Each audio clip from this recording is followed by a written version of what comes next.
What's going on, A-Plusers? It is I, your Morphinominal host, Adam Perez, back once again with another Zenkaiger review as we're set to go ahead and dive into episode number 32 of this particular series, guys. So thank you very much for joining us today here, celebrating our Toku Tuesdays around here at A-Plus Morphinominal. Before we dive into this episode review, guys, just remember, as always, these are just simply my A-Plus opinions, but at the end of the day, I want to know yours. What did you guys think of this week's episode of Zenkaiger? Did it do it for you? Did it not? Pros, cons, what worked? Definitely go ahead and let me know your guys' thoughts into this week's episode. For me, I really enjoyed this episode. I actually had a really fun time with it. For me, the theme of Flip World actually made this even more intriguing to me, to certainly say the least, because I really love the insight that it winds up giving for Kaito and Stacey, along with just two different perspectives on how both of these characters live and get an opportunity to learn a little bit more about each other. I thought the action was really on par here in this week's episode also.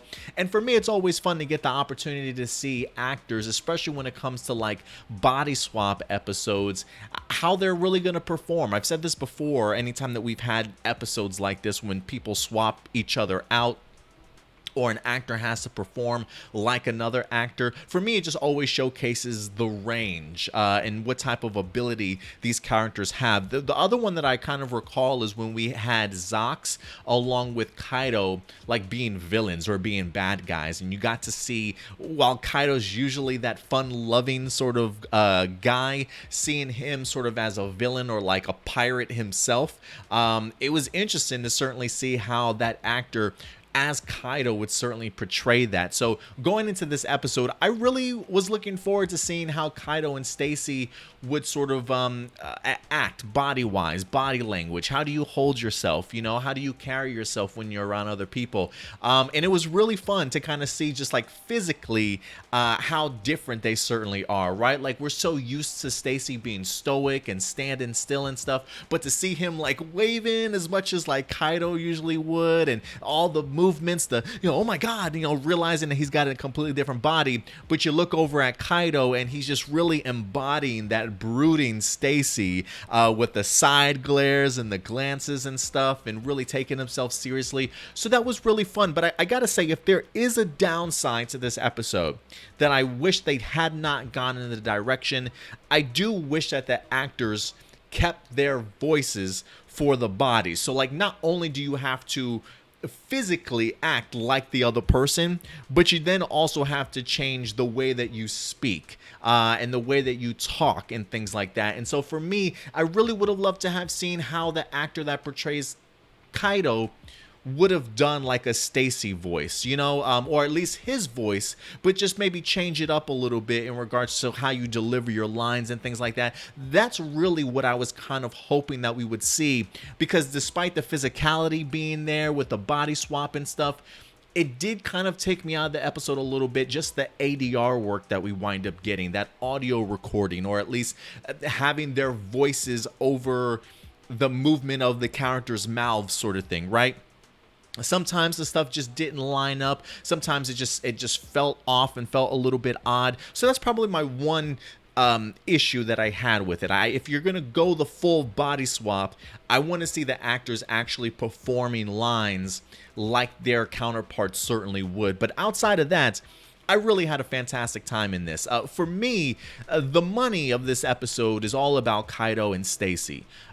For a couple of reasons here. And it's really just the opportunity to see both these characters have a much better understanding of the lives that each of them certainly live, right? Like, for me, seeing Stacey inside of Kaito's body, I think I want to say really hit me, just because of the fact that we know what Stacey's issues have been sort of all season long, right? So now to kind of see him living Kaito's life where nobody's really aware of it as of yet, for him to see how people admire Kaito, how much they look up to this guy, right? They really depend on him and things like that. For Stacey to kind of see that and then pretty much almost come to the realization that, wow, this guy really is cared for by a ton of people around him, to the point of we're almost wanting to live in Kaito's body forever. just so that he can simply be treated this way. Just really goes a long way, I think, too, especially in his mindset, and showcase just how unhappy that he truly is, right? His reluctancy to kind of go back, that there's clearly a void in his life that doesn't get achieved with Stacey being a part of the Toji Tendo and that being just his life. So, I mean, just the idea of him going to the candy shop cafe, you know, as Satoshi, I believe his name is, his relationship with Yi-chan, and now actually physically being Kaito and seeing how everybody admires him and cares for him. You know, that's got to make somebody feel a certain type of way. You know, there's definitely, I mean, like, I even felt like the animosity that Stacey had towards Kaito early on in this season when they first wind up meeting, and Stacey wanting to go ahead and take him out, kind of brags about the idea like, oh, you're so perfect, you've got everything that you can ask for, sort of thing. In regards to that, with the exception of his parents being around, unfortunately. So to see Stacey really understanding Kaito's life, seeing how he lives, also opens up that door, I think, to really have Stacey think to himself just how lonely he is, and just how empty he truly is inside. So I just thought that was a really great perspective for Stacey to see, because I do think something like that will really change a person's mind going into the finale of this series. So I will be interested to see what Stacey's actions, now that he's had this experience, is going to be going forward, right? Like, is this the experience that really makes him think, you know what? I don't need this anymore. I've seen the life that I want to have for myself, and being a part of the Toji Tendo just doesn't fulfill that for me. So I'm really hoping that this is a pivotal moment for Stacey. But I really loved how it showcased that, and I also love the Kaito side of things, seeing exactly how Stacey lives, right? Like, there's a scene in here where he goes to the prisoners, and again, I love the idea of using that form to go ahead and like save people in that sense, because now they have some Kikainoids out there in the world that look at Stacey as a hero, like, thank you, you saved us from imprisonment, sort of thing, right? But I think just based off of the lowly guard that they had, not really taking Stacey serious, it really points out to Kaito just how low on the totem pole that he is, right? And with this being Kaito's first step into the Toji Tendo base, you know, there's a lot of unanswered questions that you certainly have, and maybe some assumptions that Kaito had about Stacey, considering the fact that Stacey's always out here trying to kick his ass and kill him, you know what I'm saying, trying to destroy him. You would think that he's got more pull when it comes to the Toji Tendo, or that people listen to him, instead of it so much being, you know, he's really everybody's puppet, and they kind of use him whenever he wants to, whenever they need him to, sort of thing. So I love the perspective that Kaito gets to see, like, oh man, I can't believe, like, he hangs out with these guys. Like, even towards the end, you would think that Kaito would be happy about being back home, being with his friends, but his mind is really still on Stacey. And I think, again, that continues to just show the type of character that Kaito is, that he's truly worried and concerned about the lifestyle that Stacey's living, and realizing how lonely he is, how frustrating that could certainly be. And I'm sure there's probably an even bigger part of him now that probably wants him to be a part of his family, instead of having to deal with going back to the Toji Tendo. And I absolutely love that about Kaito's character. I truly do. That he's still always thinking about other people. I think that really does go a long way. And I love that beautiful shot at the end of the episode where you see just Stacey standing on top of the Toji Tendo tower, just in deep contemplation. A great lightning bolt effect in his eye as the flash winds up hitting, right? Him balling up his fist, sort of thing. He's definitely making some decisions. And I'm curious if his decision is like, I need to kill Kaito to take his life, or if it's more or less, you know, I've seen his life, I would love that for myself, and I really got to make a stance and make a decision here as to, am I gonna be a part of the Toji Tendo going forward? And so I'm really eager to see what this turns out to be. And also kudos to the writing team too, when it comes to Kaito, for at least allowing him to remember his mission from time to time. Okay, like, I love the fact that now, I can't remember the last episode we had where we had Zox along with Kaito looking for his mom, maybe like 2 or 3 episodes perhaps in between all that, maybe longer, I can't recall off the top of my head. But I will say, I do love the fact that this episode starts off with them coming back from an adventure, trying to find his mom. And I also love the fact that he gets the opportunity now in this episode to go to the Toji Tendo base, which he's been trying to do since like episode 4 or 5, or whatever that sushi episode was, where he decides, I'm just going to ride this dude's back and try and go through this portal, and he unsuccessful to certainly say the least. There's a part of me that always had an issue that since that moment, since very early on in this season, we haven't seen Kaito even attempt to get back into the base, right? Like, even though Zox and them have clearly done it before, the idea of going back literally has taken this man to episode 32 to where he's like, oh, well, now that I have that ability, let me go ahead and give it a shot. So I'm glad that we at least went back to both of those storylines in regards to the search for Kaito's parents in here. And unfortunately, while he doesn't find his dad, which was a little bit of a bummer, you don't get many opportunities like that to be on the Toji Tendo base. I do love the fact that he gets introduced to Bokawas along with Gigi. I believe these are both of his first times, if I'm not mistaken. So he's gotten his eyes exactly on what the Toji Tendo sort of supreme overlord looks like. And I do wonder if that's a topic of discussion that might come up with the other Zenkaigers. Like, guess who I had the chance to meet or actually see for the very first time? But Gigi continues to, I don't know if it like impresses me or what, but I do like his style. In my notes, I said, fucking Gigi, man.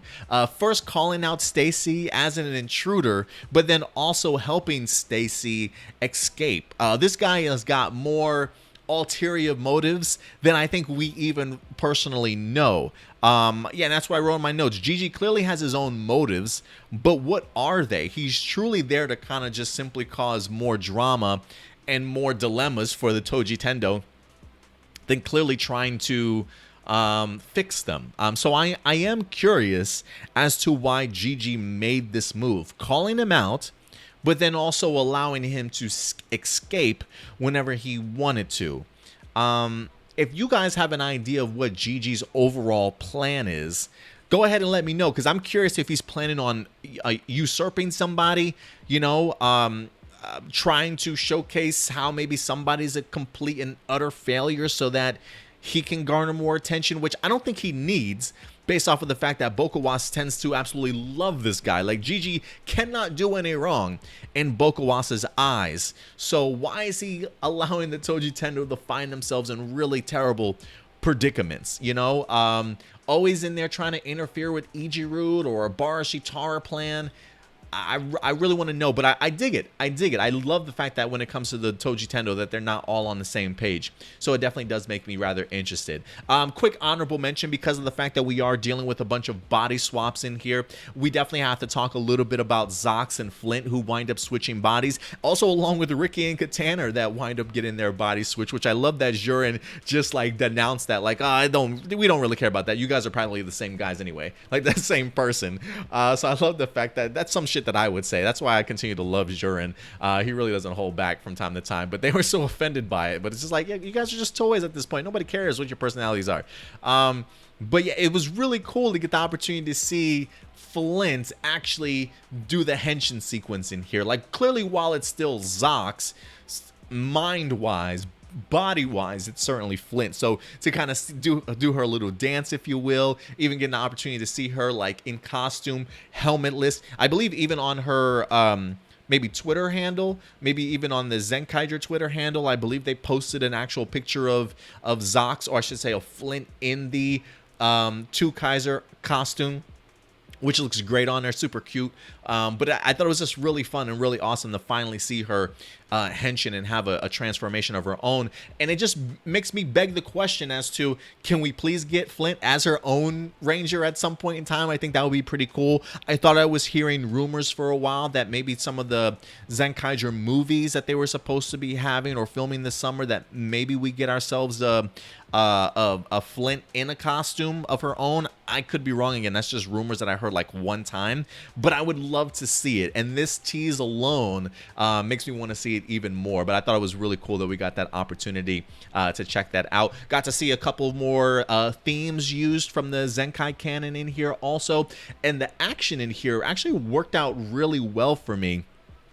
especially towards the Zord battle. You know, this fully CGI mecha is sort of growing on me. You know, I'm still at that weird moment of, do I like the use of the special effects? Does it look clean enough? Does it still look blocky and like 10 years like we've passed technology by this time already? Why is our special effects still looking like this? I can't fully wrap my head around if I enjoy the CGI or not. But I will say I did enjoy how the Toji Tendo monster wind up using the Flip World's abilities during this particular battle. It definitely had very sort of Doctor Strange, Inception sort of vibes to me, with the whole world sort of being flipped on itself. So you had two cityscapes kind of pointing towards each other. There was also a section where it almost became like an actual orb or a globe, because you had the what is it, the Zenkai. Damn, I can't remember the Zenkai O's name off the top of my head. Zenkai O. I think there's something else to it. But he was like literally running down like the streets, but it was like a ramp almost, because it was in a giant circle, and he winds up hitting that final strike sort of thing. There was some really trippy elements in this battle that really won me over, that I certainly appreciated. But I thought just the oddity of this battle with that Inception and Doctor Strange vibe really provided some great action shots, especially in some great action maneuvers here in this episode. So overall, guys, I really had a good time with this one. I truly did. I love the Kaito and Stacey stuff. I think it did some great work in regards to their perspectives, getting each other a better understanding of their lives, and I'm hoping pivotal enough to really see some big decisions being made by some of these characters going forward. Same thing with the action, and really had a great time with the Flip World theme that they utilized in here. So, but outside of my one complaint about, I wish that they actually got to use their voices instead of the other actors ADRing, like recording their audio over the actual actor's voice. That I would have loved to have seen. But overall, man, I had a fun time with this episode. Really solid episode, and enjoyable one for me this week. So thank you very much, Zenkaiger, for certainly coming through when I definitely needed you to. But listen, guys, again, these are just my A+ opinions. I want to know yours. What did you guys think? Let your thoughts be known in the live chat or the comment section box below after this video airs, and we'll definitely go ahead and continue this discussion until next week's episode. But until then, guys, as always, do me a big favor. Take care of yourselves, take care of each other, and as always, keep it A+. I'll talk to you guys later. Full throttle, non-stop. Have a good one, guys.